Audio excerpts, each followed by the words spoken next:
ang mga kwento ng pag-ibig, kwento ng buhay at kwento ng pag-asa dito sa Barangay Love Stories. Love Stories.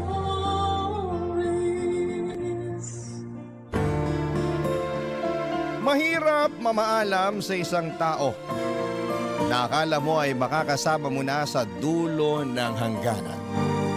Masakit sabihin ang salitang paalam, Papa Dudut, lalo na kung alam mong hindi mo ito kailanman napaghandaan. Ikaw, kabarangay, sinabi mo na ba ang salitang paalam?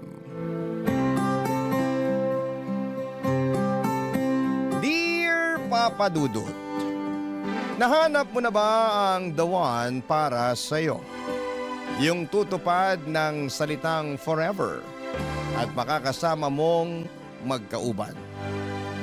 Ako ay nahanap ko na siya. Magandang tanghali po sa inyong lahat. Ako nga pala si Isay, nasa mid-30s na. Nakilala ko ang the one para sa akin after kong graduate ng kolehiyo. Siya si Roy, kaidaran ko lamang din. Naging malapit siya na kaibigan ng nakakatanda kong kapatid na si Leia. 1 taon lang ang tanda ni Leia sa akin kaya parang magkaibigan na kaming dalawa. Si Leia, Papa Dudut, ang best friend kong may tuturing. Kaya nga sa kanya ko unang binalita ang tungkol sa amin ni Roy noong sinagot ko na siya. Naging masaya si Leia para sa akin. Alam niyang sa aming dalawa, ako tong mapagpaniwala sa happily ever after na drama. Kaya nga noong nakilala at pinahal ko na si Roy, hindi na ako nagsayang pa ng panahon, Papa Dudut. Ginawa ko ang lahat mapatunayan lamang sa kanya na ako ang babaeng deserve niya. Mahigit 1 dekada na ang relasyon namin pero parang kahapon lang nagsimula ang lahat. Palaging may pagmamahalan sa bawat tinginan naming dalawa.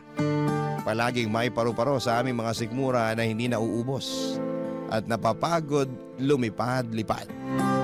Ang cording nga na masasabi para sa iba na hindi naniniwala sa ganitong kagaling na love story. Pero oras na masubukan mo na. Ang mahika ng pagmamahal, kahit gaano ka pa katigas at katatag ay mabilis ka lamang manghihina. Pero mabilis ka ring sasaya. Ganon si Roy sa buhay ko. Kaya nga pinangako ko sa sarili ko, Papa Dudut, kahit na anong mangyari, wala akong ibang lalaking mamahalin, kundi siya lamang. At hindi naman ako lugi dahil ganon din siya sa akin. Sabi nga niya, ako na ang dulo niya.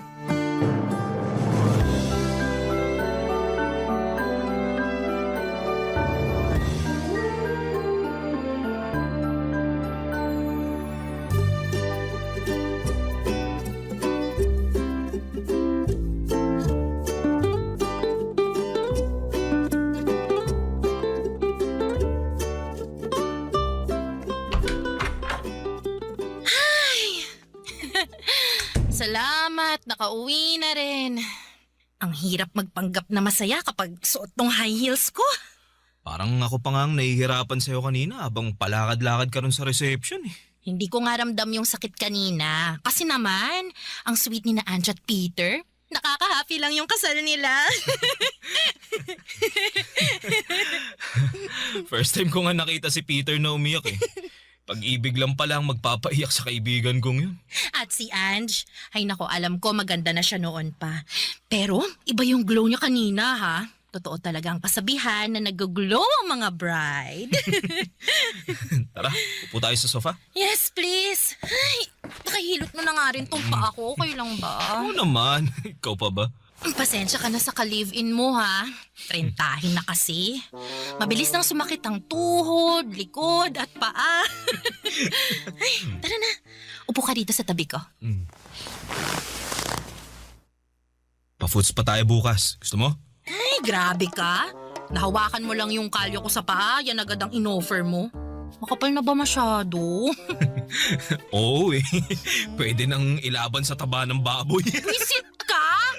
Ay, Pasalamat ka, good mood ako ngayon ah. Lagi ka namang good mood basta may kasal eh. Alam mo namang mas paborito ko pang mga kasal kaysa sa Pasko. Marami ang nakakapag-celebrate ng Pasko, pero hindi lahat pinapalad mag-celebrate ng kasal o ikasal mismo. Di mo pa nakukwento sa akin. Ano bang pangarap mong kasal? Pangarap ko?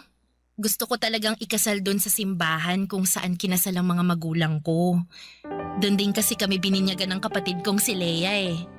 Ayaw mo ng beach o garden wedding tulad ng iba? Dati, oo. Nung nakikisali pa ako sa trend. Pero para akong hinihila ng simbahan eh. Ang daming milestones kasing naganap sa buhay namin at saksi ang simbahan na yun. Kaya isasali ko na rin ang kasal ko at binyag ng mga magiging anak ko. Gusto mo ba maraming bisita? Ayoko, no. Gusto ko intimate wedding lang. Imbitado lang yung mga nakasaksi sa buhay ko at buhay na mapapangasawa ko. Siyempre, ikaw yun ah. Pero huwag ka ma-pressure. Hindi naman ako nagmamadaling ikasal eh. Hindi ako nape-pressure. Tignan mo nga, chill lang ako magtanong. Anong gusto mong team? Ay, gusto ko talaga naka-white lahat, kahit bridesmaids. Alam ko, nakasanayan sa kultura natin na dapat bride lang yung naka-white. Pero gustong gusto kong makita yung mga abay ko na nakaputi tapos kasama ko silang nag-glow. Ang bait mo rin eh, no?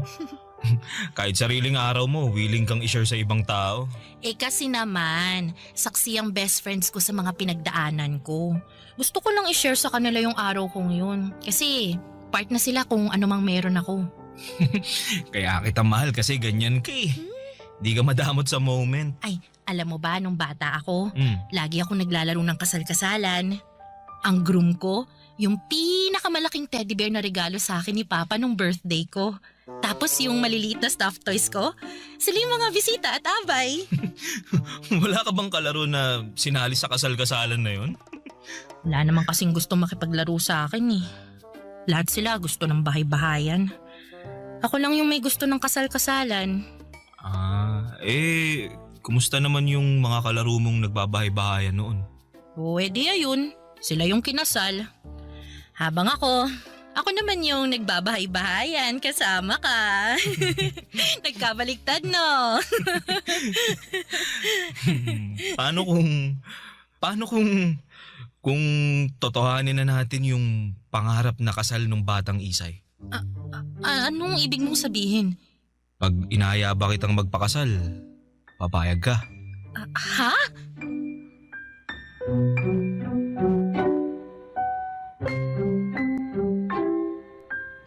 Papadudot, ganon pala ang feeling na inaya kang magpakasal ng taong gusto mong makasama sa panghabang buhay. Walang kasing saya na may halong kaba para sa future ninyong dalawa. Pero mabilis kang sasagot ng oo at bahala na bukas kung anuman ang mangyari. Nag-iyakan kaming dalawa sa proposal na yon, Papa Dudut. Tulad ng pangarap ko, simple lang. Wala kaming kamerang nakatago para makapture ang moment na yon at mapost sa social media. Kaming dalawa lang ang nakakaalam sa nangyari sa araw na yon. Plinano naming huwag munang ipaalam sa mga tao. Uso pa naman ang evil eye.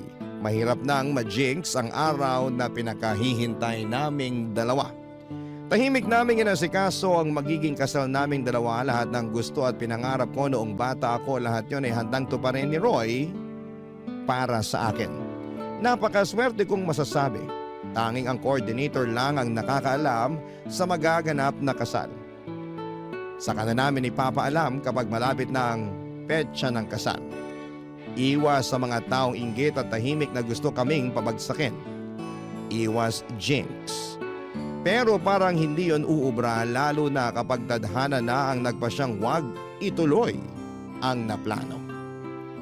Isang araw, Papa Dudut, natagpuan ko na lamang ang sarili kong tumatakbo papasok ng ospital. Pumasok sa isang kwarto at mahanap doon ang isang pamilyar na mukha na nangako sa akin na habang buhay siya ang aking makakasama.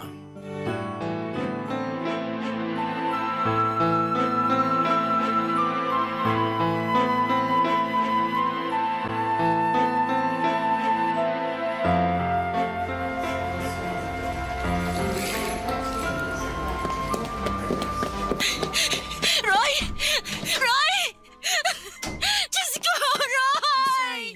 Umupo ka muna. Subukan mong kumalma. Leia, paano ako kakalma? Nakita mo bang itsura ni Roy? Nakikita ko at alam kong mahirap to para sa'yo. Roy! Pero Gumising ka! Hindi ka mawawala, di ba? Please!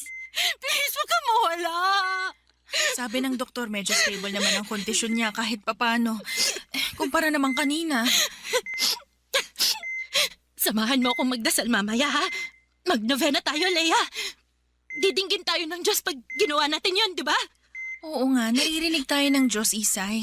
Pero Isay, minsan kailangan din natin siyang pakinggan. Anong ibig mong sabihin? Nakausap ko ang doktor kanina at... Teka, kakayanin mo bang marinig kung anong sinabi niya? Kung masama lang ang sinabi niya, huwag mo na lang sabihin. Ano bang alam nila sa buhay ng tao? Diyos lang ang pwede mag-decide kung anong mangyayari kay Roy. Hey, okay. Kumalma ka na. May awa ang Diyos. Dapat lang siyang maawa. Wala namang ginawang masama si Roy eh. Bakit kailangan mangyari sa kanya to? Aksidente yung nangyari. Kasalanan ng truck driver na nakaidlip. Wala namang may gusto nito, pero wala eh. Andito na tayo eh. Roy! Roy, mahal ko. Lumaban ka. Alam ko na bang lalabanan mo to eh. Ikaw pa ba? Ang tapang mo kaya. Hindi mo ako susukuan, di ba?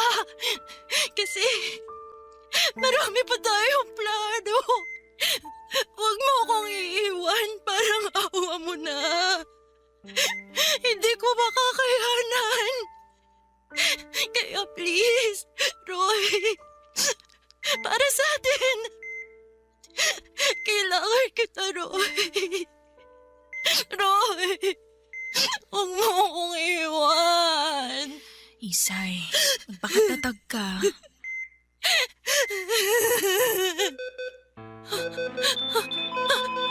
Roy! Roy! Leia! Tumawag ka ng doktor! Teka na! Teka! Roy! Roy! Please! Please, wag ka dito! Please! Roy! Roy, lumaban ka! Roy! Parang huminto ang oras at mundo nang makita kong nag-flatline si Roy Papadudut. Umatras ako kasi parang hindi ako makahinga ng malapit sa ECG monitor. Parang ako yung nawawala ng buhay. Para akong nabingi ng mga oras na yon at bumagal ang pintig ng puso ko. Hindi ko alam ang mararamdaman ko, Papadudut, hanggang sa pumasok na ang mga nurse at doktor kasama si Leia. Nilapitan nila si Roy at sinubukang i-revive habang chinecheck ang kanyang vital signs. Umatras ako ng umatras hanggang sa mabangga ko ang pader ng kwarto. Napasandal ako doon. Nangihina na ang tuhod ko, si Leia ay hindi alam ang unahing puntahan. Para pakalmahin ba ako o kausapin ang doktor at nurse? Mabuti na lamang at andon ang kapatid ko para umalalay sa lahat. Maya-maya pa ay huminto na ang mga nurse at doktor at natulala na lamang si Leia pero kita ko sa mga mata niya ang lungkot. Tumingin siya sa akin, Papadudut. Parang alam ko na ang gusto niyang iparating. Alanganin siyang lumapit sa akin para ibalita ang nangyari. Mabuti na lamang dahil kahit alam ko na noon ang mga nangyayari, parang hirap pa rin akong tanggapin. Umaasa pa rin akong panaginip lamang ang lahat, Papadudut, at umaasa pa rin akong hindi totoo ang mga kaganapan. Sana'y magising na ako. Sinubukan kong kurutin ang sarili ko para magising. Pero nasasaktan ako. Nasaktan ako lalo dahil alam kong totoo ang lahat. Wala na si Roy. Wala na ang mga plano. Wala na ang lalaking makakasama ko. hanggang sa pagtanda ko. Barangay Love Stories. Barangay Love Stories. Hindi ako sumipot sa burol ni Roy, Papa Dudut. Ayoko makita ang bangkay niya. Ayokong makaamoy ng mga bulaklak ng patay na magpapaalala sa akin sa mga susunod na taon na nawalan ako ng mahal sa buhay. Ayokong makiharap sa mga bisita na nakikiluksa sa pagkawala niya. Ayokong salubungin ang mga mata nila na punong-puno ng awa. Hindi ko kayang makarinig ng mga kantang may tema tungkol sa pagluluksa sa isang taong nawala. Ayokong makakita ng mga nag-aabuloy. Ayoko. Lahat yon ay parang sampal sa akin ang katotohanan. Wala na si Roy, tapos na ang happily ever after ko. Naintindihan naman ng pamilya ko at pamilya ni Roy kung pinili kong wag pumunta. Maski sa libing ay hindi ako dumalo. Ilang beses akong pinilit ni Leia para makapagpaalam ako sa huling beses kay Roy pero hindi ko kaya. Lagi lamang akong nakakulong noon sa bahay namin ni Roy. Nakahiga lang sa kama namin at hindi ko na pinalitan ng bedsheet at kumot. Kung ano ang huling nahigaan ni Roy sa kama na yon, noong nabubuhay pa lamang siya ay hinayaan kong andon lamang yon. Sinamyo ko ang amoy niya noong nabubuhay pa siya. Yakap ko ang unan niya. Inaamoy-amoy yon habang iniiyakan. Kung nakikita man ako ni Roy ng mga oras na yon, alam kong malulungkot siya. Pero sana'y maintindihan niya, nasaktan ako sa paglisan niya.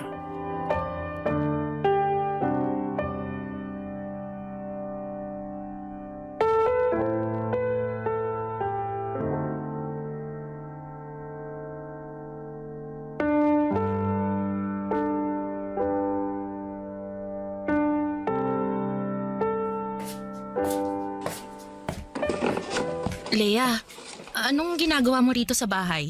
Ay, ano pa ba? Naglilinis. Hayaan mo na yan dyan. Ako nang bahalang mag-ayos niyan.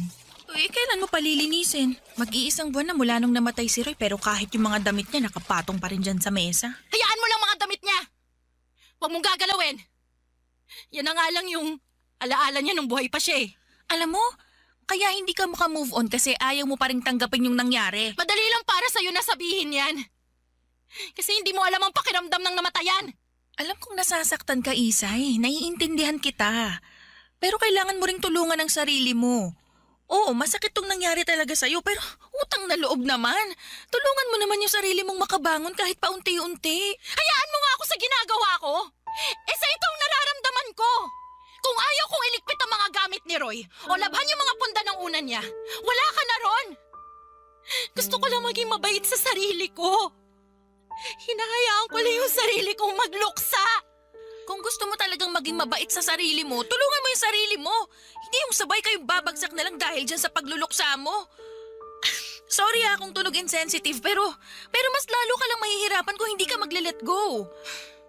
Oh, eto. Tinan mo tong bahay niyo ni Roy. Kahit kaluluwa niya, hindi gugustuhin magstay dito. Ang pakarumi. May damit ka pa bang nagagamit? Labahan mo, punong-puno na. Nakakaligo ka pa ba? Sama-sama ng amoy mo. Maswerte ka, Leia. Hindi mo nararanasan tong kalagayan ko. Palibhasa, pusong bato ka, kaya wala sa bokabularyo mo yung salitang luksa.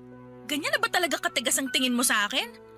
Alam mo bang nasasaktan ako ngayon na tinitingnan ng nag-iisa kong kapatid na bagsak na?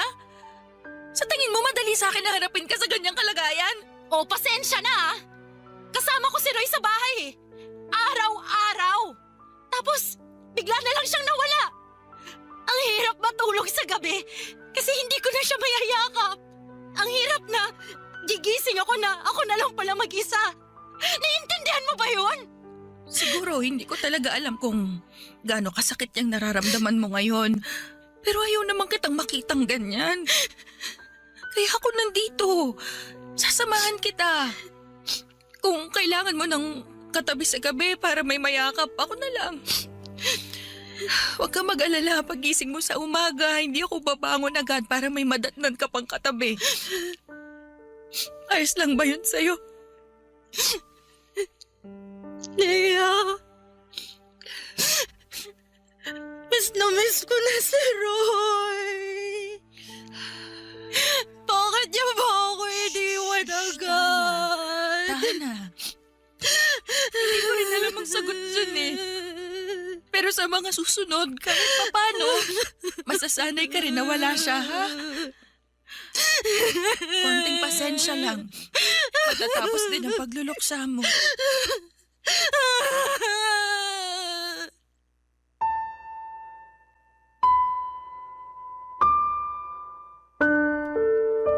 Naalala ko pa noong bata pa lamang kami ni Leia, kami lagi ang magkakampi.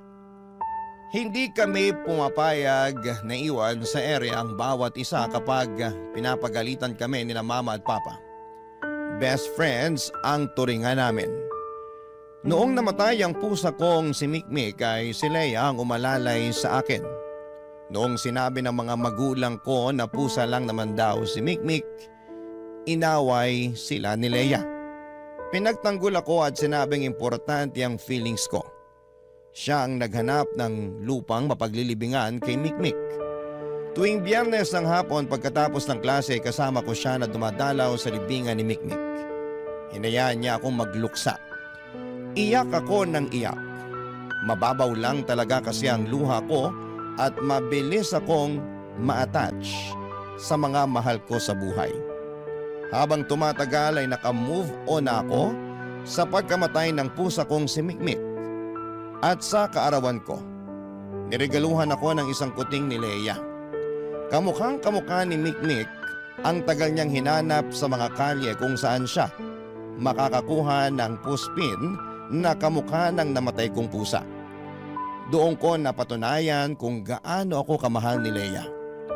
Kaya isa rin sa mga pinangako ko kahit na anong mangyari, iaalay ko lahat ng meron ako sa kapatid ko. At sa pagkamatay nga ni Roy ay muli na namang pinatunayan ni Leia na andyan siyang muli para sa panibagong pagluluksa ko. Alam kong hindi siya makakahanap ulit ng kuting para ipalit kay Roy. Pero alam kong gagawa pa rin siya ng paraan para mapalitan ang lungkot sa puso ko ng saya at tiwala sa pagdating ng panibagong bukas.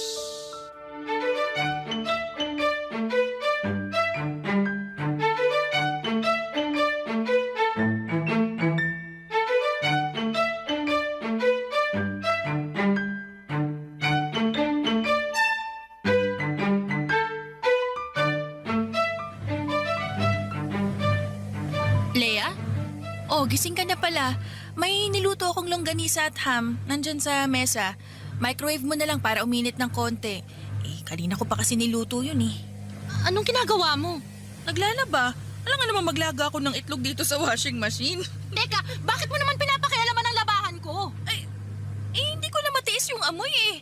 Kumakalat na rito sa loob ng bahay mo. Nilaban mo pati damit ni Roy? Nakababad na dun sa batya. Ano pang gagawin ko? Susunod ko ng lalaban pagkatapos nitong mga pantalon mo. Uy, Isay! Ano pang ginagawa mo? Bakit mo pinagkukuha yung mga nakababad na damit ni Roy? Hindi mo ito dapat nilaban! Dapat nasa basket lang to eh! Hayaan mo to! Hindi na pwedeng ibalik yan sa basket. Basa na! Hindi, papatuyuin ko. Tulungan mo ako isabit lahat. Dali na! Para hindi mawala yung amoy ni Roy sa mga damit niya. Isay naman. Leia! Sige na naman oh! Parang awa mo na! Intindihin mo naman ako kahit ngayon lang! Gusto ko nandito pa yung amoy ni Roy eh! Halika na! Isabit na natin! Please! Di ko na alam gagawin sa'yo eh. Hayaan mo na lang ako! Ayos lang naman ako eh! Komportable naman ako nagluluksa. Ayos lang ako na maging malungkot. Tama, ito ang kailangan ng katawan ko. Kaya, pagbigyan mo na ako. Kahit ito lang, please. Mas lalo mong pinapahirapan ang katawan mo eh. Tingnan mo nga, sobrang payat mo na. Kahit sa malayo kitang butot balat ka na. Alam mo, hindi nakakatulong to ginagawa mo eh. Alam mo ba, kung nakikita ka ni Roy ngayon, malulungkot yun lalo. Baka dahil dyan sa ginagawa mo, lalo niyang hindi matanggap na patay na siya. Baka hindi siya makatawid dahil patuloy mo siyang hinihila sa mundo natin. Eh di maganda nga yun! Huwag siyang tumawid! Wala akong pakialam kung kaluluwa na lang siya na umiikot-ikot dito sa bahay. Basta dito lang siya! Huwag siya sasama sa mga patay na! Patay na siya, Isay! Patahimikin na natin siya, ayos lang ba? Yun ang kailangan niya ngayon. Hindi! Alam mo ba, pwede ko pa siyang makausap? May nakausap akong psychic. Pwede niya raw tawagin ang kaluluwa ni Roy para makapag-usap kami. Isay? Magpapaschedule na ako sa Sabado. Makakausap ko na ulit si Roy. Leia, makukumusta ko na siya. Oh my God, Isay! Ano bang nangyayari dyan sa utak mo, ha? Papalusin mo yung mga ganyan? Para saan? Para ituloy ang pagiging baliw mo? Oh, eh bakit kaya hindi mo na rin kausapin yung psychic na yan kung pwede niyang ibalik yung kaluluwa ng mga ninuno natin para mas masaya?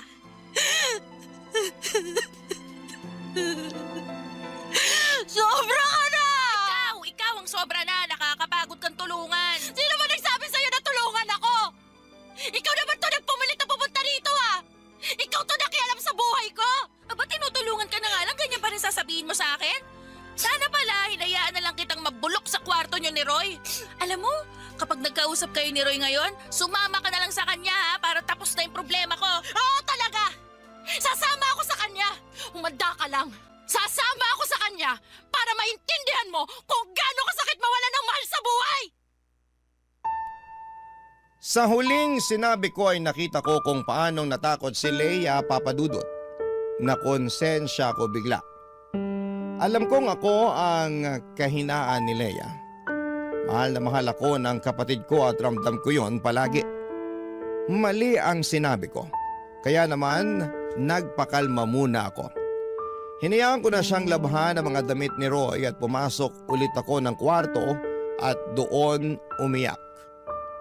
Umiyak dahil sa hiya na nararamdaman ko sa isang taong walang ibang ginawa kundi ang magmalasakit sa akin at mahalin ako ng walang kapalit. Hinayaan naman ako ni Leia at pagkatapos gumaan ang pakiramdam ko ay lumabas ako ng kwarto. Dumiretso ako sa kusina, naglabas ako ng 2 tasa para magtimpla ng kape. Pagkatimpla ko ay agad akong lumapit kay Leia habang hawak ang 2 tasa. Ngumiti ako sa kanya, ngumiti naman siya pabalik. Hindi na kailangan ng kahit na anong salita na patawad na niya ako sa aking mga sinabi sa kanya. Nagkape kaming 2 ni Leia. Hindi kami nag-iimikan pero komportable kami sa katahimikan. Pinagmamasdan ko ang tasa ko. Paboritong tasa yon ni Roy.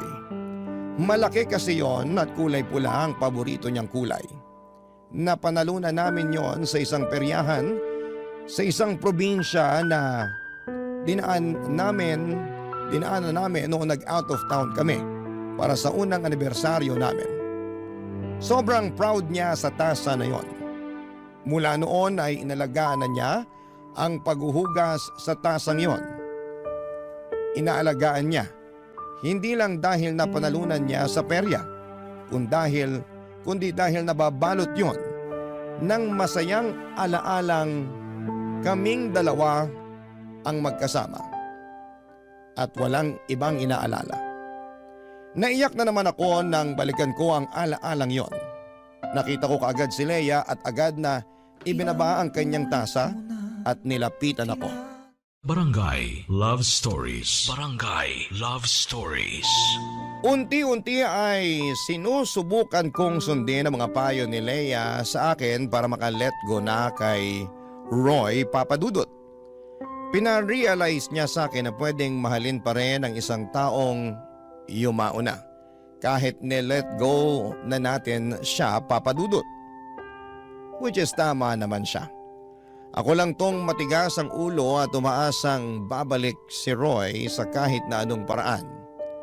Naalala ko nga nung nakaburol pa si Roy ay panayang dasal ko noon sa simbahan na sana ay magkaroon ng milagro. Magmilagrong mabuhay si Roy at bumangon sa kanyang kabaong.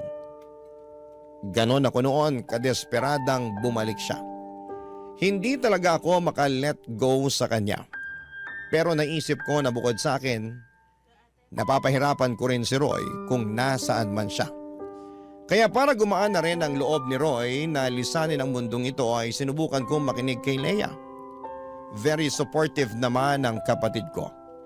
Wala naman daw masamang magluksa pero alam ko raw sana ang limitasyon sa mga gagawin para hindi mahirapan ang sistema ko na makabitaw.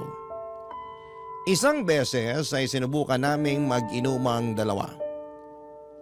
Pangtanggal lungkot lang.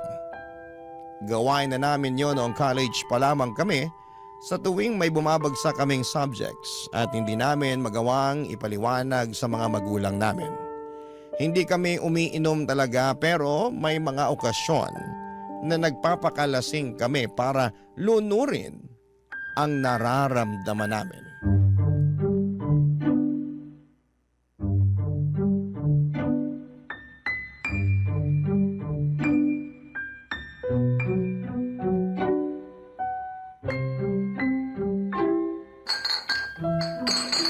Parang ayoko na, Isay.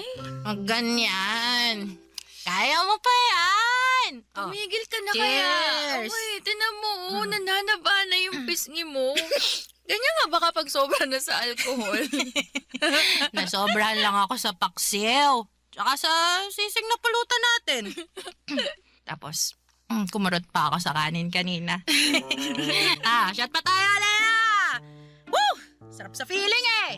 Masarap sa feeling ngayon pero bukas tinan mo sakit na ulo natin eh. Eh di, inuman ulit natin ang paracetamol para mawala yung sakit.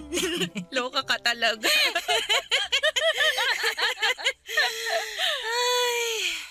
Totoo pala na nakakawala ng sakit ang alak, no?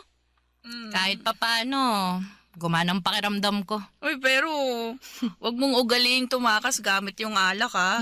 Pinagbigyan lang kita ngayon para makapag-bondin tayong dalawa. Banding? Sige! Gusto ko niyan! Ano bang pwede nating pag-usapan para maging masaya tong banding natin? Mag-amin na ng mga secret. Ano, Jika? Oo, sige! Sige. Sige, ako muna. Sige. Gina ako ngayon. Alam mo ba, nung mga bata pa lang tayo, bakasyon nun sa probinsya natin. Tapos, di ba, inaya kang tumakas nung crush mong si Greg papunta dun sa peryahan nung gabi? Oh. Alam mo ba kung bakit ka nahuli ni Lola? Ay, sinumbong mo ko, Lolo. Kaloka ka talagang babae ka. Kasi naman, Lea. Nagsiselos ako nun eh. Crush ko rin kaya si Greg. Tapos, biglang malalaman ko na ikaw pala yung gusto niya. Di nung nalaman kong tumakas kayo nung gabi papuntang peryahan, aba, sinumbong agad kita kay Lola. Baliw ka, napahiya ako nun ha. Sinundo ako ni Lola sa peryahan tapos may hawak na stick na pamalo. Inampas kaya nun yung puwet ko. Katabi ko pa nun si Greg, grabe nakakahiya. Sorry na, Lea. Bata pa naman ako nun eh. Alam mo naman ako, sobrang selosa. Pag may gusto akong lalaki, gusto ko akin lang siya. Kaya nga pinaubaya ko na sa'yo si Roy nun eh. Anong pinaubaya si Roy? Hindi, wala yun. Mali lang yung nabanggit kong pangalan. Yung yun, ibang manliligaw mo yun. Teka, wala namang ibang nanligaw sa akin kundi si Roy lang ah. Lea, may kailangan ba akong malaman?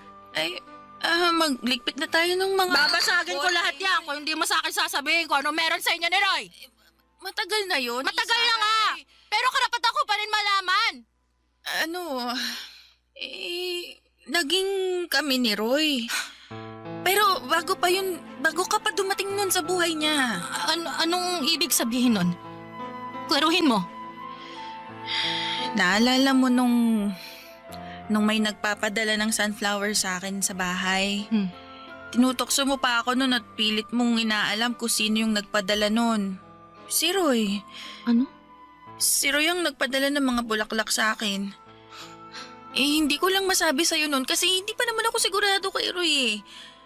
Alanganin ako sa kanya kasi gusto ko matupad muna yung pangarap ko. Tapos feeling ko makakasira lang siya sa pag-abot ko noon. Pero mabilis akong nahulog sa kanya.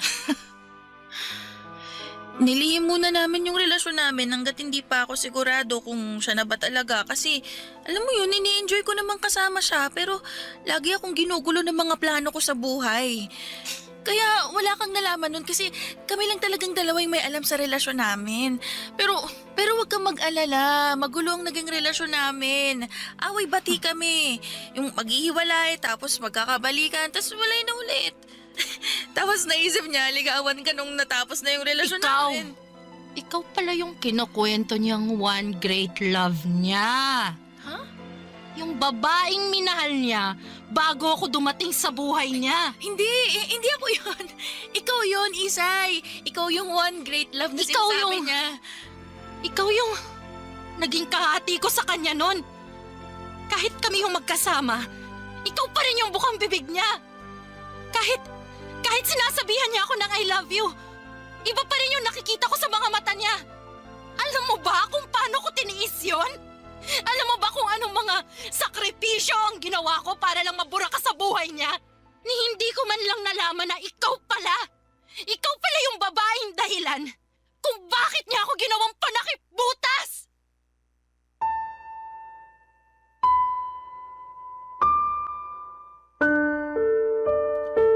Hindi ko nagawang ikwento sa inyo nung una pero naging rebound ako ni Roy sa simula, Papa Dudut.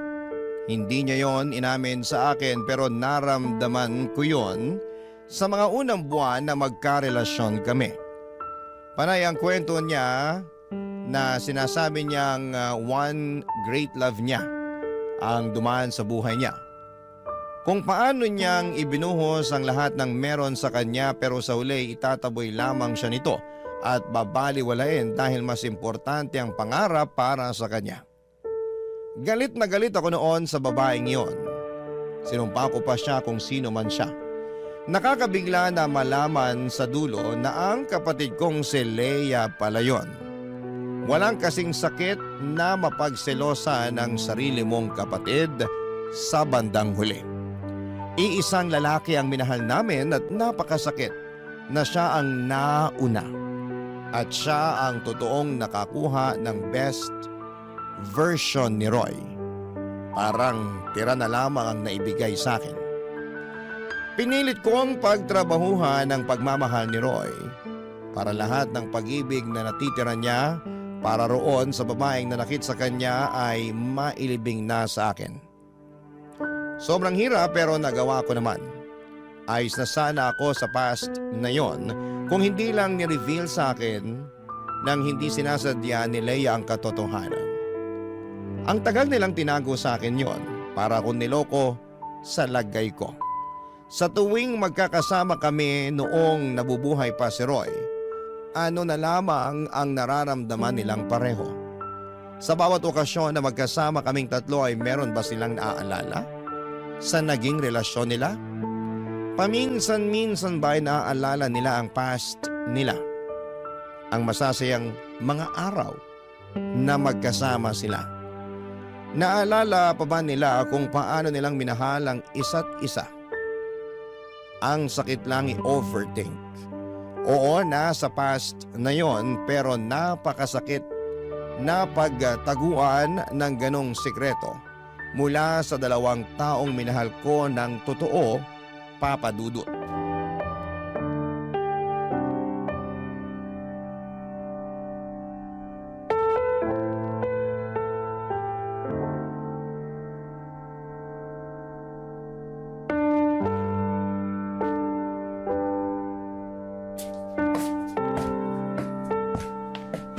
Isay, pwede ka bang makausap? Nag-aayos ako ng gamit. Ano to? Nilalagay mo na sa box yung mga gamit ni Roy? Yun naman ang utos mo sa akin noon pa man, di ba? Dahil ba to dun sa naging usapan natin kagabi? Ayoko nang pag-usapan yun. Huwag mo naman akong pahirapan ng ganito, Isay. Kausapin mo ko. Sabihin mo sa akin yung nararamdaman mo para alam ko kung anong gagawin ko para mapagaan natin yung sitwasyon. Dagdagan mong kwento tungkol sa inyo ni Roy. Kailangan kong malaman ang lahat. Ka naman ganyan, Isay. Hayaan na lang natin sa nakaraan yun. Akala ko ba gusto mong pagaanin ang sitwasyon? Bakit umaatras ka sa gusto ko? Mas lalo lang kasing bibigat yung sitwasyon kapag hinalungkat mo pa yung nakaraan. Eh, ito ang gusto ko. Gusto kong malaman yung totoo tungkol sa inyo. Oh, sige. Pwedeng minahal ako ng sobra ni Roy. Pwedeng ako nga yung naging one great love niya. Pero ikaw pa rin naman ang dulo niya. Hindi yan ang gusto kong malaman. Noong time na niyaya niya akong magpakasal. Inaya ka rin niya magpakasal? Tumanggi ako kasi hindi naman ako ganun kasigurado sa kanya. Oo, at mahal ko siya nung time na yun, pero mababaw lang yun kumpara sa pagmamahal ko para sa pangarap ko. Nagalit siya sa akin, sabi niya, gaganti raw siya. Akala ko naman wala lang yun. Pero nung nakita ko na lumalapit-lapit na siya sa'yo at nalaman kong nililigawan ka pa niya, hinarang ko siya. Tama ang hinala ko na gusto kanyang paasahin at lokohin para masaktan ako. Alam niya kung gaano kita kamahal. At alam niyang ikaw ang kahinaan ko. Kasi oras na masaktan ka, masasaktan din ako ng sobra. Nakakatawa naman pala! Nagalit ako sa kanya. Sinubukan ko namang pigilan yung namamagitan sa inyo noon, di ba? Sinabi ko sa'yo na kaibigan ko siya at kilala ko siya kaya mag-iingat ka sa kanya pero hindi ka nakinig. Kasi sabi mo, dahil kaibigan ko siya, magtitiwala ka. Kasi alam mong hindi ako nakikipagkaibigan sa masasama. Wala na akong nagawa kundi bantayan ang bawat kilos niya. Masiguro ko lang na hindi ka masasaktan. Talaga lang ah. Pinagdasal ko na lang na sana hindi ituloy ni Roy yung balak niya. At sa awa ng Diyos, hindi naman. Minahal ka pa nga niya, di ba? Sobra. Napanatag na ako noon. Lalo nang nakapag-usap kaming dalawa at humingi siya ng sorry sa pinlano niya. Nakalimutan na niya ako dahil sa'yo. Ikaw ang naging buhay niya mula noon. Ikaw ang naging dulo niya kahit kinapos kayong pareho ng oras na magkasama. Hindi na talaga nabago ang mga nangyayari sa buhay natin. Anong ibig mong sabihin? Naalala mo, nung mga bata tayo, lahat ng pinagsawaan at pinaglumaan mo, sa akin napupunta. Hindi ako nakakatanggap ng mga bagong gamit kasi kailangan mo munang lumain bago mapunta sa akin. Bakit naulit pa rin yung dati? Bakit? Si Roy na napagsawaan at napaglumaan mo. Ako pa rin ang sumalo. Isay. Bago man ang halian, umalis ka na. Ako nang bahalang magligpit sa mga gamit ni Roy. Kaya ko na to. Salamat at tinulungan mo akong mapagaan ang pagluluksa ko sa kanya. Diyan ka na. Nagmamadali akong lumakad palayo kay Leia, Papa Dudut. Ayokong makita niyang mukha kong talo sa mga nangyari. Sinubukan ko pang isalba noon ang natitirang pride ko bilang taga-salon ng mga nagamit na ni Leia. Napagsawaan at napaglumaan. Ang unfair noon, Papa Dudut, oo, mahal ko ang kapatid ko pero hindi ko maiwasang makaramdam sa kanya ng inggit dati pa naman dahil siya ang unang naka-experience at nakakagamit ng mga bagong bigay ng mga magulang ko. Saka na iaabot sa akin kapag kupas na at hindi na magandang tignan. Ako na lang lagi ang magre-remedyo para magmukha ulit yung bago. Masisisi niyo ba ako kung bakit hindi ko magawang patawarin si Leia? Matapos kong malaman ang katotohanan sa kanila ni Roy. Sa ngayon, Papa Dudut, ay marami pa rin katanungan sa isipan ko. Sina Leia at Roy na lang ang makasasagot noon. Pero wala na si Roy para depensahan ang sarili niya at ipaliwanag ang mga nagawa niya. At si Leia naman, ayoko muna siyang makita ni marinig ang pangalan niya ay ayoko. Masakit pa rin sa akin. Ilang beses niya akong sinusubukang tawagan at i-text pero wala akong sinasagot kahit isa man lamang doon. Ang iba sa inyo ay baka sabihin ang OA ko sa ginagawa ko dahil nakaraan naman na ang lahat ng yon. At ako naman ang huling pag-ibig ni Roy. Pero sana'y maintindihan ninyo na marami akong pinagdaanan noong bata pa lamang ako sa piling ni Leia na nagpababa ng tingin ko sa sarili ko. Dahil ni minsan, hindi ako nakapili ng para sa akin. Yung ako ang makakauna. Laging si Leia. Umalo pa ang depresyon ko dala ng pagkamatay ni Roy. Kaya ang tanong ko sa inyo ngayon, masisisi niyo ba ako? Salamat po sa pakikinig at pag-unawa. Ang inyong kapuso at ka-barangay forever, Isay. Ano ang masasabi mo sa ating Barangay Love Stories today? Aabangan namin yan sa aming comment section. Ang mga kwento ng pag-ibig, kwento ng buhay at kwento ng pag-asa dito sa Barangay Love Stories. Love Stories.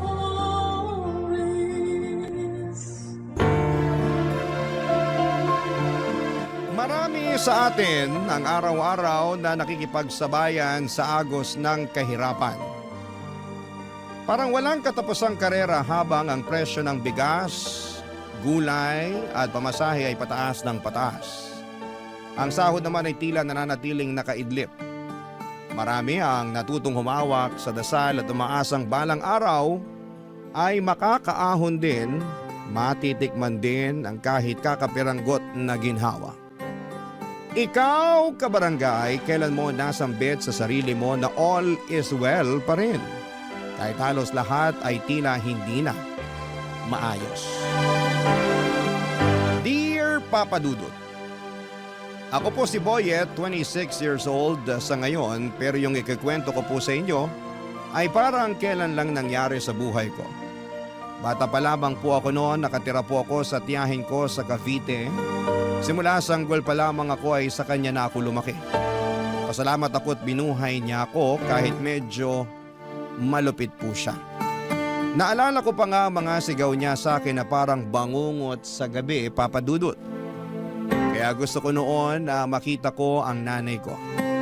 Gusto kong kunin niya ako at magising sa bangungot na yon. Pero wala pong nanay na dumating. Ang sabi nila ay prostitute daw ang nanay ko. Matapos akong iwan sa tiyahing ko ay hindi na ako binalikan pa. Kaya walang araw na hindi ko tinatanong ang sarili ko kung mahal ba ako ng nanay ko. Kasi wala naman sigurong nanay na iniiwan lang ang anak. Kaya naman tinanggap ko rin ang sinasabi nila na patay na siya para mapanatag ang kalooban ko. Na kaya ako hindi binalikan ng nanay ko dahil wala na siya sa mundo. Walang gabi na hindi ako umiiyak noon, Papa Dudut. Tinatago ko ang pag-iyak ko dahil tinutokso nila ako na mahina daw ako. Nang payatot at iyakin. Bakit ba kapag lalaki hindi pwedeng umiyak? Tao naman tayo. Marunong tayong umiyak kung nasasaktan. Dahil sa mga dinanas ko sa tiyahing ko ay nag-ipon ako ng pera galing sa pangangalakal ko. Gusto kong makaipon ng pamasahe. Gusto kong pumunta ng Maynila. Oo nga't gusto kong paniwalaan na patay na ang nanay ko para mapanatag ang loob ko na mahal niya ako at hindi iniwan. Pero may parte pa rin sa puso ko na nagsasabing buhay siya at gusto ko siyang hanapin sa syudad.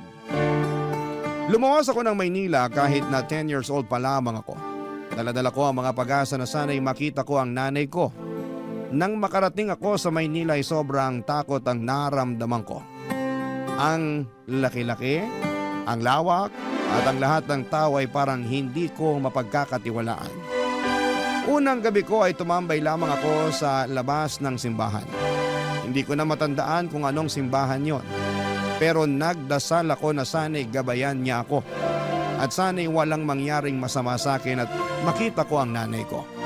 Nagdaan ang maraming araw, linggo at buwan hanggang sa nakilala ko si Manong sa isang squatter sa Makati, Papa Dudut.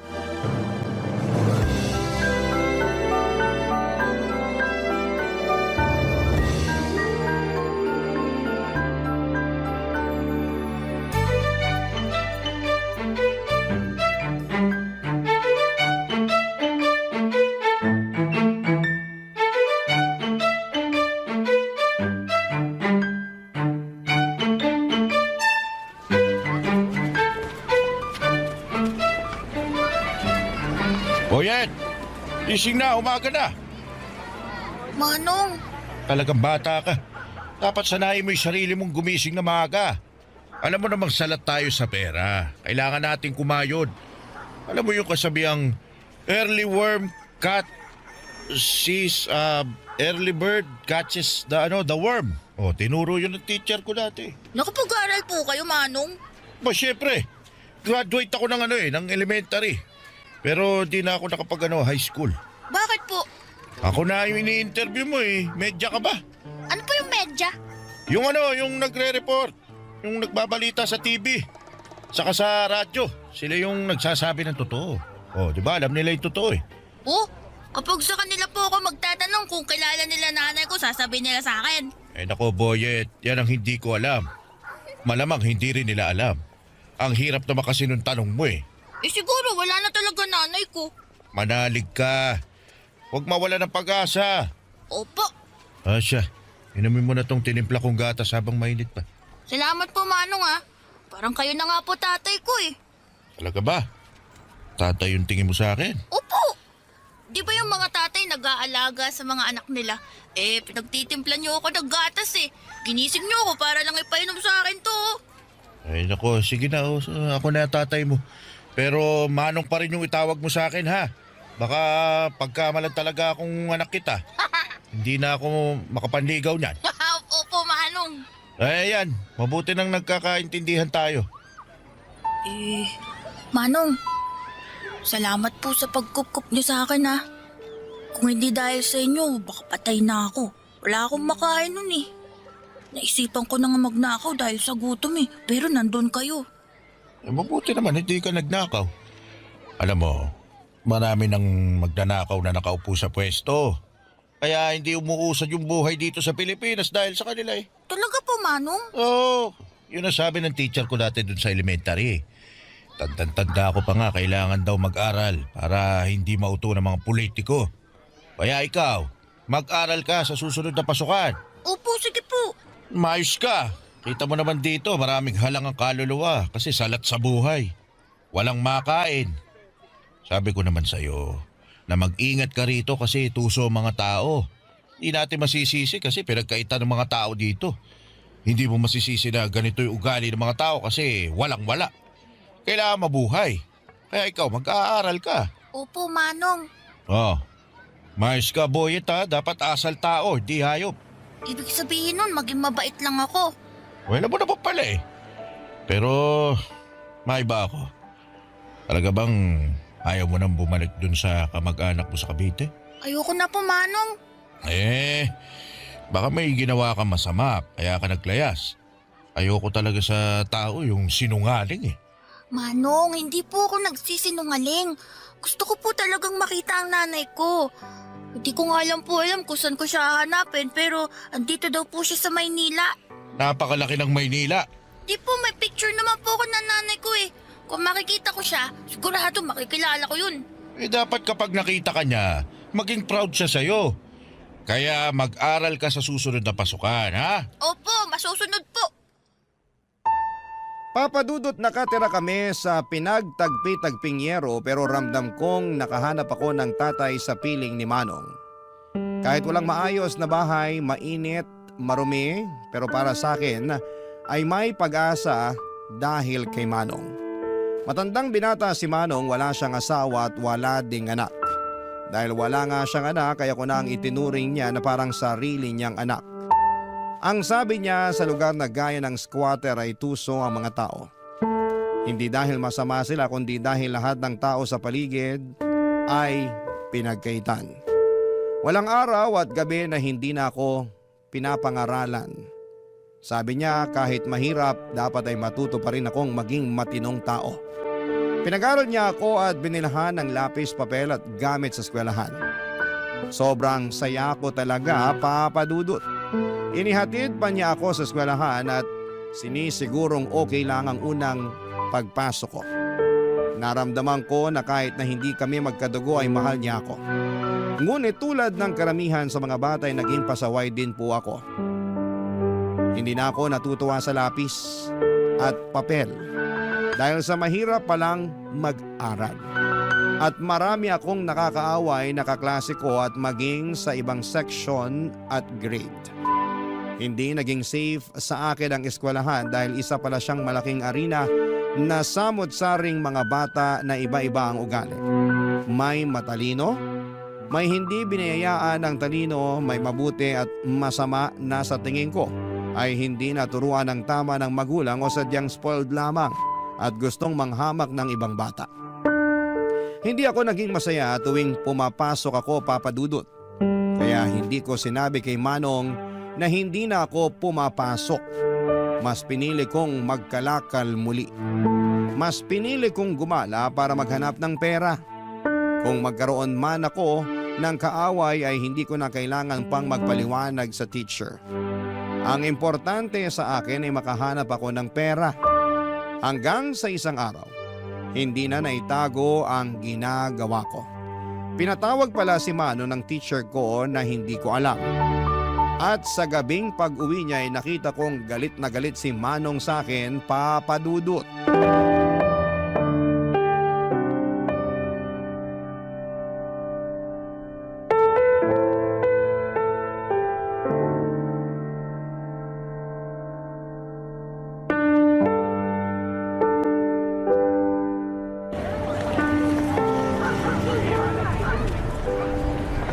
Ano tong ginagawa mo, Boyet? Bakit hindi ka pumasok, ha? Pumapasok po ako, Manong. Alam mo ba na sinungaling ay kapatid ng magnanakaw? Ayokong lumaki kang maging masamang tao, ha? Manong. Pinatawag ako ng teacher nyo. Sinabi niya sa akin na 2 linggo ka nang hindi pumapasok. Alam mo bang nagulat ako sa nalaman ko kasi ang alam ko pumapasok ka. Binibigyan pa kita ng baon. Pinaghahandaan ng makakain dahil ayaw kong walang laman yung tiyan mo. Dahil nagkakasakit sa ulo ang walang kain. Boyet, para sa'yo to. Kaya wag kang magsisinungaling sa akin. Manong, kasi, nahirapan ako eh. Saka kumikita naman ako. Tsaka yung pinabaon yung pera, iniipon ko naman, di ko ginagastos. Ito, baon ko, tsaka yung kita ko. Boyet, naiintindihan mo ba ako? Pinapaaral kita, hindi kita inuobliga na magtrabaho. O kumita ng pera kapag araw ng pasukan. Kapag wala naman pasok, malaya kang gawin yung gusto mo. Magtrabaho, maglaro, ano pa problema? Ano ba mahirap na pumasok ka lang sa paaralan? Kasi, Manong, ano Sige, magsalita ka, makikinig ako. Ano? Gusto mo bang habang buhay na nasa magulong lugar na to? Gusto mo bang tumanda na katulad ko, ha? Nilamon na ng basura ang buhay na unti-unting nabubulok? Manong, sorry na po. Alam mo, anak na ang turing ko sa'yo. Naging responsibilidad na kita. Hindi na kita pwedeng pabayaan, Boyet. Hindi ako nagkaanak. Ayaw kong magkaanak, kaya hindi ako nag-asawa kasi takot ako eh. Takot ako sa responsibilidad. Kita mo naman, ano maibibigay ko magandang buhay sa pamilya ko? Sa magiging anak ko na mahirap pa ako sa daga. Ayoko maghirap ang magiging pamilya ko, ang magiging anak ko. Pero nung dumating ka, naisip ko, ako na ang pamilya mo. At wala na akong magagawa kundi ang bigyan ka ng magandang buhay sa abot ng makakaya ko. Kaya kita pinapaaral kasi ito ang aahon sa iyo sa kahirapan. Magkaroon ka ng ibang buhay. Huwag kang gumaya sa akin. Kasi ayokong tumanda ka na katulad ko. Manong, pasensya na po talaga. Kasi po, ang hirap-hirap naman po kasi mag-aral eh. Marami po ako nakakaaway na mga bata. Di tapangan mo. Hindi pwedeng basta-basta ka na lang susuko. Ilaban mo yung sarili mo. Hindi ko naman sinasabing makipagsuntukan ka sa kanila. Sinasabi ko, umiwas ka sa gulo. Hindi mo naman ikagagaling kung papatulan mo sila eh. Lagi mong isipin na nasa paaralan ka para mag-aral. Para maging mabuting tao. Para paglaki mo, pwede kang pumili ng kahit na anong gusto mong maging. Pagsusumikapan ko. Pero yung kaya ko lang ha. Pwede kang maging security guard. Pero pulis lang din po yun, pero nakatayo lang. Pero astig pa din. Tama. Basta wag lang maging katulad ko. Pwede ba yun? Opo. Ipangako mo sa akin, ha? Opo, pangako po, Manong. Alam mo, may request ako sa'yo. Ano po yun, Manong? Magpapamasahe po ba kayo? Sige po, handa po ko. Ito naman, iba yung request ko. Ano nga po? Pwede bang tawagin mo akong tatay? Po? Ayaw mo ba? Naku, gusto ko po. Gusto ko. Tatay. Simula ngayon, ako na ang tatay mo. Opo, tatay. Gusto ko umakyat sa stage kasama mo kapag graduation mo na, ha? Ano po yung graduation? Kapag tapos ka na ng elementarya. Tapos ka na rin ng high school. Tsaka kapag magka-college ka na. Ang dami po palang graduation, no? Ang dami ko po palang pag-aaralan. Ba't ganyan yung mukha mo? Ang sasabi mo lang kanina, pinangako mo mag-aaral ka mabuti. Wala na, pasubo lang po ko Basta nandito lang ako. Naalalayan kita. Salamat po. Nang gabing yon ay hindi ako makatulog, Papa Dudut. Sobrang mahal ako ni tatay. Pinili niya akong kupkupin at pinili niyang ituwid ang buhay ko. Pinili niya akong mahalin at gusto niyang alisin ako sa kahirapan. Kaya naisip kong hindi ko dapat sayangin ang pagkakataon na ibinigay sa akin ni tatay. Doon ko ipinangako sa sarili ko na magbabago ako dahil gusto kong maging proud siya sa akin. Gusto kong mapatunayan sa kanya at sa sarili ko na kaya kong lumaban. Kahit mahirap, kahit galing sa basura, ay may mararating din sa buhay. Noon ay hindi pa talaga malinaw na ang mga ginagawa ng mga bata sa akin ay isang klase ng pambubuli. Pero sabi ni tatay ay iiwasan ko na lamang ang mga yon at dapat mag-focus ako sa pag-aaral. Kaya naman sinunod ko yon, Papa Dudut. Pero hindi ko pa rin maiwasan na may mga masamang bata na inaaway ako. Minsan umuwi ako may sugat pero hindi ako sumuko. Araw-araw ay sinasabi ko sa sarili ko na baka bukas ay hindi na nila ako aawayin. Bawat pagpasok ko sa school ay parati akong nagdarasal na sana'y walang mambubuli sa akin at sana'y hindi ako pagagalitan ng teacher dahil hindi ko na naman naintindihan ang mga itinuro niya. Gusto kong maging mabuting estudyante. Gusto kong makatapos para sa pangarap ni tatay na makaakyat sa stage kasama ko. At syempre, naging pangarap ko na rin talagang makagraduate, Papa Dudut. Barangay Love Stories. Barangay Love Stories. Papa Dudut, araw-araw kong pinapatatag ang sarili ko. Ang nasa isip ko na lamang ay huwag biguin ang sarili ko at ang tatay na matupad ang pangarap naming dalawa.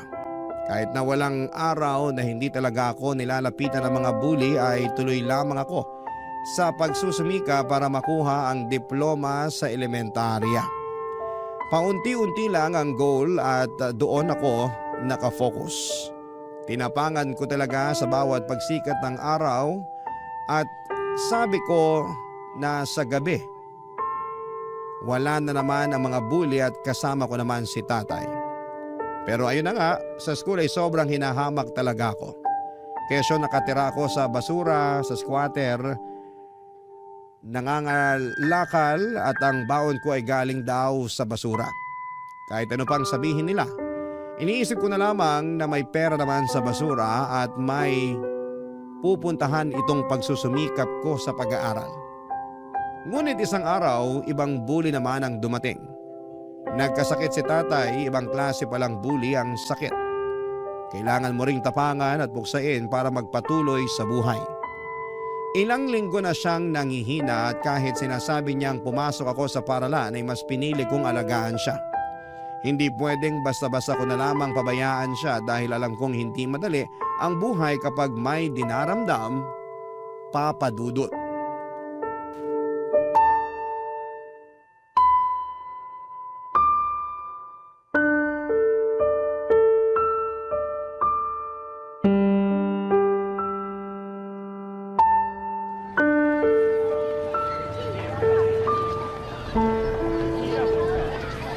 Tay, dahan-dahan lang po. Maupo na po kayo. Tay, kailangan niyo pong kumain para lumakas kayo. Di ba ito yung ginagawa niyo sa akin tuwing may lagnat ako? Alam mo, kaya ko naman yung sarili ko. Talaga si tatay oh. Ayaw talagang inaalagaan siya. Sige na, mag-ayos ka na. Maraming araw na hindi ka pumapasok. Hindi po, tay. Dito muna ako sa bahay.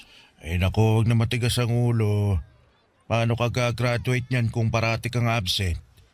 Baka ibagsak ka ng teacher mo. Tay naman eh. Anong tayo naman? Oh, sige na, pumasok ka na. Kakainin ko na tong pagkain. Eh, paano kung darating yung sinasabing demolition? Paalisin tayo rito. Sino kasama nyo? Kung nandito ako, masasamahan ko kayo. Hindi nila tayo mapapaalis. Naganda na yung mga kapitbahay natin ng mga ipambabato sa mga yon. Eh, nakita ko ron sa kabilang kanto. Grabe ginawa nila. Wala na hong nagawa yung mga nakatira dun.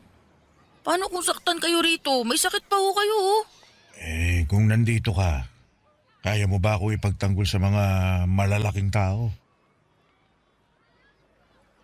Oh, kita mo, hindi ka makasagot. Basta dito lang ho ako. May mga inihandaan naman akong pambato sa kanila eh. Ito ang dahilan kung bakit gusto ko makapagtapos ka ng pag-aaral. Para hindi ka matatakot na paalisin sa bahay mo. Makakabili ka ng sarili mong bahay o may pera ka para umupa ng matirhan na may legal na titulo. Yung bang re-respetuhin ka ng mga tao. Tay, ang hirap po pala maging mahirap, no? Ang dami mong dapat gawin para lang hindi ka masasaktan at makuha mo yung respetong sinasabi nila. Kung hindi na talaga kaya, hahanap na lang tayo ng ibang mapapwestuhan. Siguro mas makakatulong sa mga tao yung itatayong barangay complex dito. Grabe naman po pala sila. Wala, ganun talaga eh. Oh, Tay, okay lang po ba kayo? Oo naman. Sige na, mamaya ako na ito ubusin. Tay, yung totoo. Mukhang kailangan ko lang maiga ulit. Sige oh. Salamat, Boyan. Baka nabinat ho kayo kakaisip sa demolition na yan. Siguro, pero okay lang ako. Tutulog ko na lang to, mawawala rin. Lalakas din ako. Sana po eh, bumalik na sa dating lakas ang katawan nyo, Tay. Gagaling ako, anak. Tay, mukhang ito na ho yung demolition. Titingnan ko sa bintana. Tay, ito na nga ho yung demolition. Tay! Uy, Tay, gising! Tay, kailangan na nating lumabas. Tay! Tay, wag na ho kayong matulog. Kailangan na nating lumabas ng bahay. Tay, bakit parang hindi ka na humihinga? Tay! Tay naman, gumising ka na! Promise, papasok na ako. Hindi na matigas ulo ko. Gising na, Tay! Gising, Tay! Tulong nga! Ang tatay ko! Tulong! Tulungan niyo ako! Tay, hindi ka pwede mawala. Akyat pa tayo sa stage sa graduation ko. Tay! Tay, wag mo ko iwan! Tay! Tay! Tay! Papadudod, sobrang sakit balikan ng araw na yon. Lahat nagkakagulo dahil sa demolition habang binawian ng buhay si Manong, ang tatay ko. Kaya naman sobrang galit na galit ako sa mga taong nag-demolish sa squatter. Para kaming mga ipis na pinupuksa na lamang at pinapalabas sa aming mga lungga na parang basura sa lipunan na walang karapatang mabuhay ng may dangal. Tandang-tanda ko na kahit na hindi man natuloy yung sabi nilang end of the world noong 2012, para sa akin ay parang natapos at gumuho talaga ang mundo. Hindi ko alam kung kaya ko bang mabuhay na wala si tatay.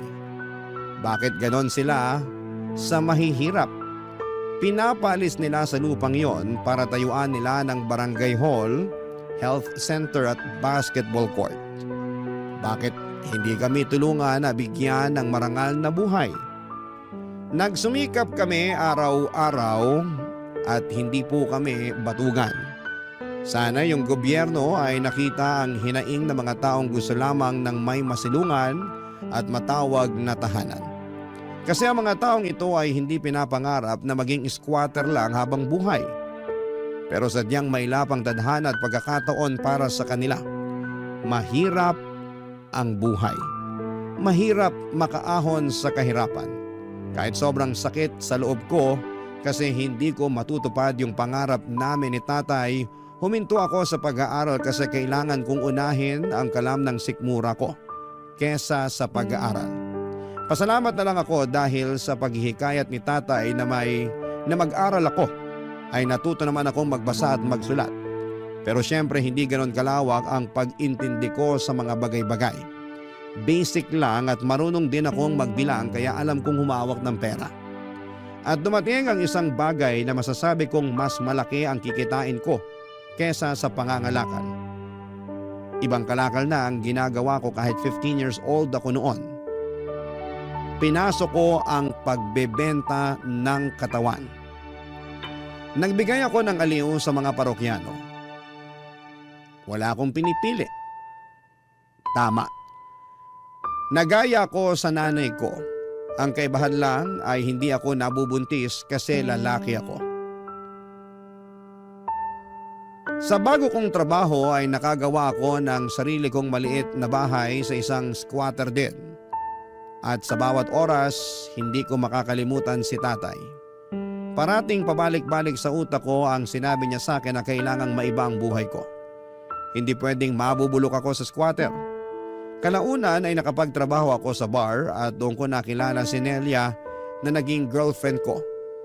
Pareho kaming hamak na isang mamitang nagbibigay sa amin ng customer.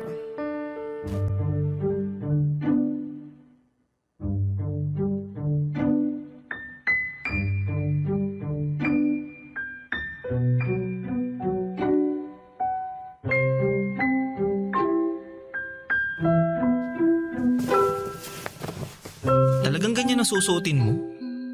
Masyadong maiksi naman, babe. Babe naman, parati mo na lang akong sinasaway. Sa trabaho natin, kailangan presentable tayo. Alam mo naman, puhunan natin ang ating mga mukha at katawan. Dapat maayos ang forma natin, no? Alam ko naman yun, pero sana... Ay naku, sana naman kaya ito mapupunta. Ayokong makipagtalo sa'yo, ha? Ay, ayokong malasin ang gabi natin. Nelia, hihingi sana ako sa'yo ng pabor eh. Ayan ka na naman. Gusto mo talaga maging manang ako sa harap nila? Paano ako kikita ng pera? Paano tayo makakaipon? Paano natin mababayaran tong upa sa bahay? Sabihin mo nga sa akin, babe.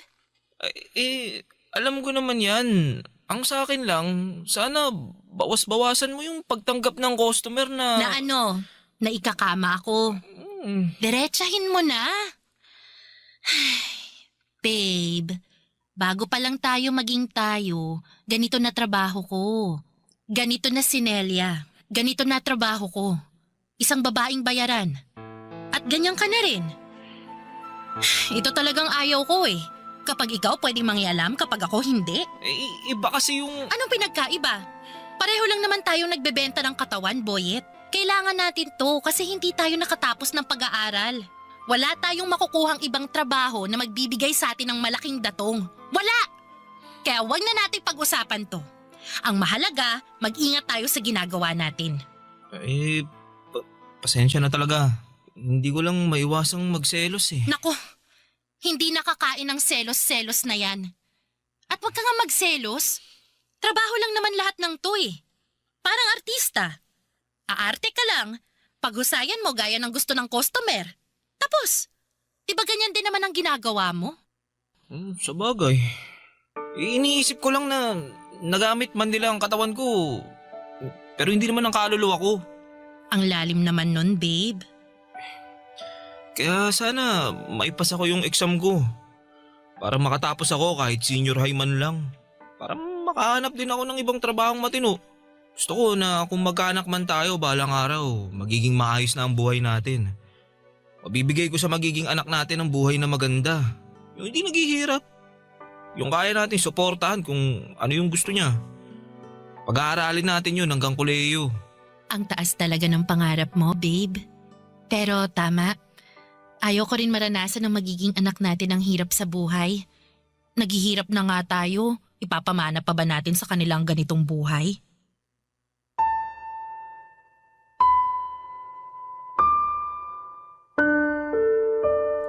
Papadudot na encourage ko si Nelia na mag-ALS. Sinubukan niya talaga, papadudot. Maraming beses na parang gusto na niyang sumuko pero parati ko pa rin siyang sinasabihan na para ito sa aming dalawa. Para pwede naming sabihin na may pinag-aralan kami. Pero dumating ang 2020, nagka-pandemic. Naging isang dagok ito para sa amin at maging sa mga kababayan natin. Naging mahirap ang buhay at nawalan kami ng customer kasi nga ay nasa bahay lahat ng tao. Ang daming restrictions. Pati ang ipon namin ay naubos dahil wala talagang trabaho. Naisipan ko na lamang kung talaga bang may Panginoon kasi puro pahirap na lamang ang naranasan ko. Nagsusumikap naman ako sa buhay pero parang ang hirap pa rin. Paano kaya kami magso-survive? Paano ang isang tulad naming dukha ang kakayaning mabuhay sa gitna ng pandemya na walang trabaho? Ang hirap talaga, papadudot. Nakakadurog ng puso ang sitwasyon, nakakapanghina ng loob na para bang inalisan na naman kami ng pagkakataong mabuhay. Ang hirap po maging mahirap at ang masakit ay maraming tao ang tingin sa amin ay palamunin. Nakapina lamang para sa ayuda at pasanin ng lipunan. Sa totoo lang po, papadudot. Gusto kong hingi na sana'y magkapalit kami ng buhay para malaman niyang nagtatrabaho kami para mabuhay. Pero sadyang mailapang kapalaran sa kagaya naming salat sa buhay. Barangay Love Stories. Barangay Love Stories. Hindi naging maganda ang pagsasama naming dalawa dahil sa sitwasyon, papadudot. Ang hirap ng walang pera, walang customer, and mahirap ang buhay sa panahon ng pandemic. At dahil nga sa mga restrictions ay nawalan kami ng hanap buhay. Siguro'y hindi lang kami, marami sa ating kababayan. Sana nga ay yun na ang huling pandemic sa mundo. At dahil nga sa hirap ay parati kaming nag-aaway at mainit ang ulo. Totoong nakaka-high blood ang walang pera. Pero nang malift ang mga restrictions ay unti-unting bumalik ang lahat. Nagkaroon na ulit kami ng trabaho at magkahiwalay kami ng bar. Nagkikita na lamang kami tuwing umuuwi ng bahay at ang importante ay magkasama pa rin kami. At gaya nga ng dati ay balik kami sa dating gawi, ang pagbebenta ng panandaliang aliw. Ang kumita ng pera, ang magtrabaho na kahit para sa iba'y mabaho pa sa basura ang ginagawa namin. Para sa akin ay wala akong pakialam dahil wala naman akong inaapakang tao. Wala akong hinahamak. Gusto ko lang kumita ng pera pero isang umaga'y nagulat ako nang umuwi si Nelia sa bahay, papadudot.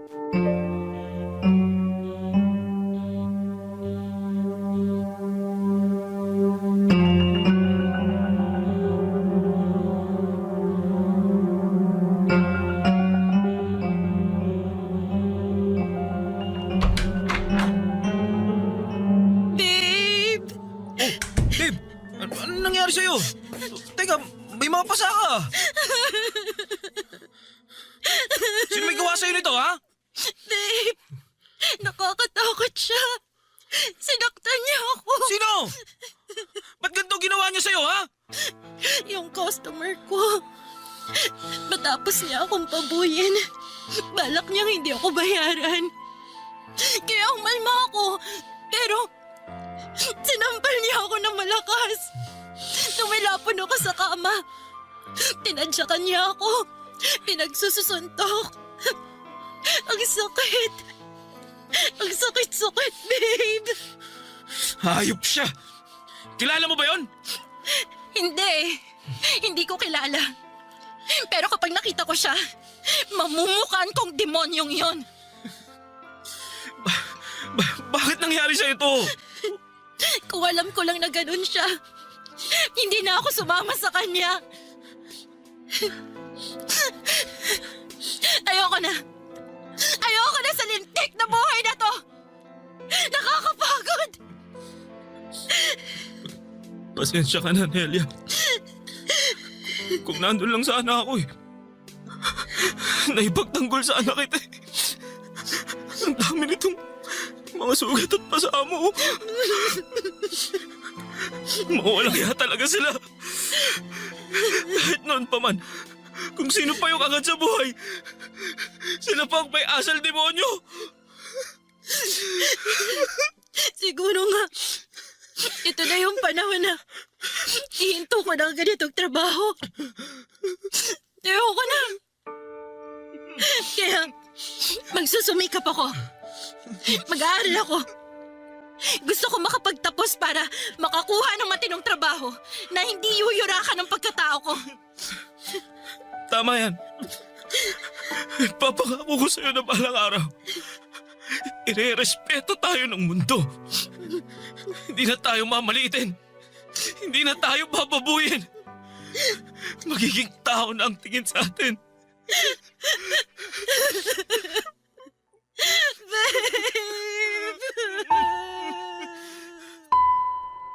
Ilang linggo ring nagpagaling si Nelia sa mga natamo niyang sugat at pasa, Papa Dudut. Sobrang nakakagulat na may tao talagang gagawa ng ganon.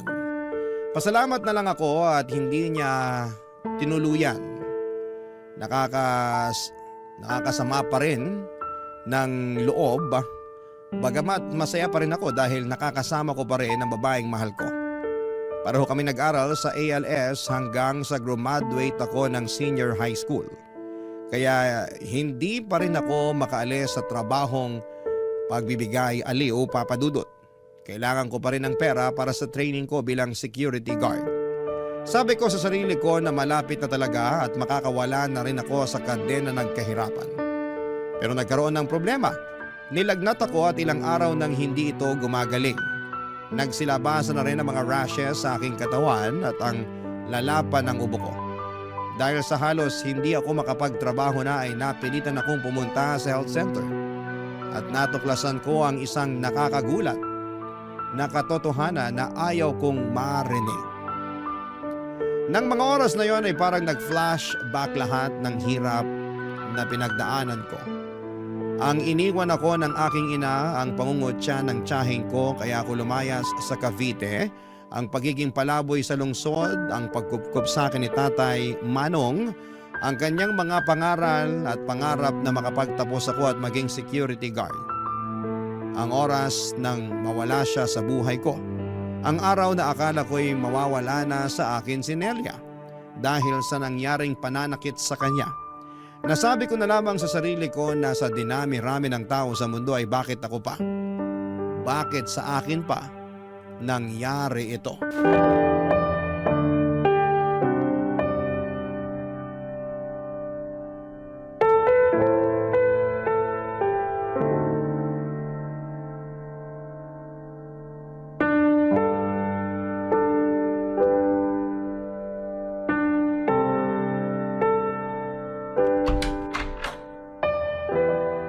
Babe, ang tagal mo namang bumalik. Akala ko kung napano ka na. Halika, kumain ka. Babe, bakit parang tulala ka? Anong sabi ng doktor? Na-check ka ba? Nakapunta ka ba sa center? Naku, sana pumayag kang samahan kita. Pwede ko namang isarado muna tong tindahan eh. Boyet? Bakit? Akala ko, malapit ko nang matupad ang pangarap ko eh. Akala ko magiging security guard na ako. Magiging maayos ang buhay ko. Teka, ano bang nangyari? Doon ako galing sa center. Sumailalim ako sa mga test. Anong resulta? Ano bang test ang ginawa nila sa'yo? Alam mo, gusto ko sanang ilihim pero karapatan mong malaman ng totoo kasi magkarelasyon tayo. At baka... Ano bang nangyayari? Pinapakaba mo naman ako eh. Magsalita ka, Boyet. Iniisip ko kung saan ko kaya nakuha to. Naalala ko, may naging customer ako. Ayaw niya maglagay ng protection. Malaki ang binayad niya sa akin. Pumayag na ako. Kasi isang beses lang naman eh. Teka, huwag mo sabihin nagpositibo ka. Patawarin mo ako, Nelia. Bakit mo ginawa yan? Akala ko kasi ano eh. Ibig sabihin, hindi.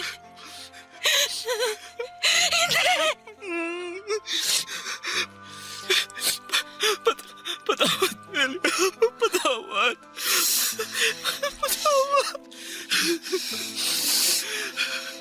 Ibig sabihin, nahawaan mo na ako? Boyet naman! Bakit ka pumayag makipagsiping na walang proteksyon? Ang tagal-tagal na natin sa trabahong to! Nagawa mo pa rin maging bobo! Tukso ako ng pera. Pera! Pera! Pera! Natukso ka sa pera! Pero ano naging kapalit, ha? Buhay natin!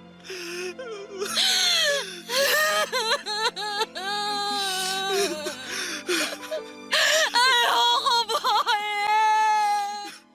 Ayoko magkasakit!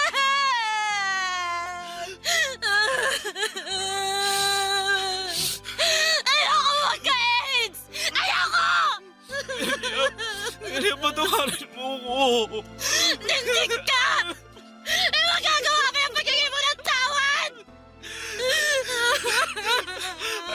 Alam ko hindi madali ito. Pero hirap na ako eh. At kasalanan mo yun! Tama!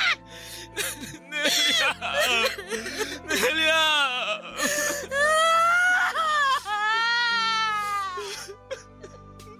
Nindig na buhay ito! Kailan ba tayo lulubayan ng malas? Kapag wala na tayo sa mahirap na mundong to!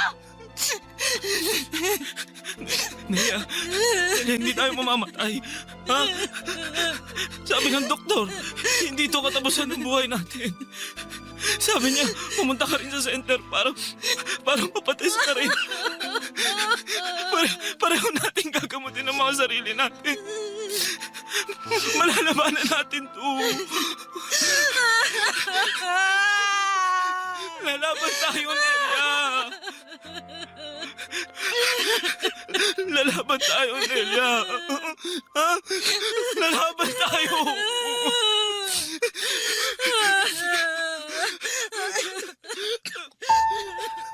Parang teleserye ang naging buhay ko, Papa Dudut. Masalimuot, pero kahit ganito ang nangyari ay nagpapasalamat pa rin ako dahil may pag-asa pa rin.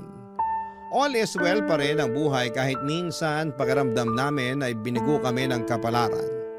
Kahit na hindi kami gaanong guminhawa ay nagpapasalamat pa rin ako sa Panginoon dahil buhay kaming dalawa. Siguro ay baka hindi na kami magkakaanak kahit sabi ng doktor ay may chance naman basta under gamutan at alaga ng mga doktor. Pero tinanggap na rin namin ni Nelia kung hanggang dito na lamang kami. Masaya pa rin ako dahil kasama ko si Nelia at nagagawa naming mamuhay ng normal araw-araw. Ang mahalaga ay hindi namin nakakalimutang inumin ang gamot. Naging SG din po ako, Papa Dudut, at si Nelia naman ay nakapagtapos ng senior high school pero hindi na siya nagtatrabaho. Focus siya sa aming sari-sari store. Kahit maliit lang ang kinikita ay maayos naman ang naging takbo nito. Ang importante sa ngayon, Papa Dudut, ay buhay na buhay kami at may mga NGO na handang tumulong sa katulad namin. Sana sa mga nakikinig sa programa ninyo ay gusto kong ipaabot sa lahat na sana'y huwag kayong mandiri sa mga taong may HIV dahil hindi naman nakakahawa ang HIV kung walang sexual contact at blood-to-blood contact. Hindi nakakahawa ang HIV kapag nakikipagkamay, paggamit sa isang baso, pag-upo sa tabi ng isang may HIV, paglangoy sa swimming pool, sa ubo at sipon. Sana'y maging malawak ang kaisipan natin at sana'y napulutan ng aral ang naging buhay ko ng ating mga kabarangay. Ang inyong kapuso at kabarangay forever, Boyet. Anong say mo sa Barangay Love Stories na ito? Pagkwentuhan natin sa comment section yan.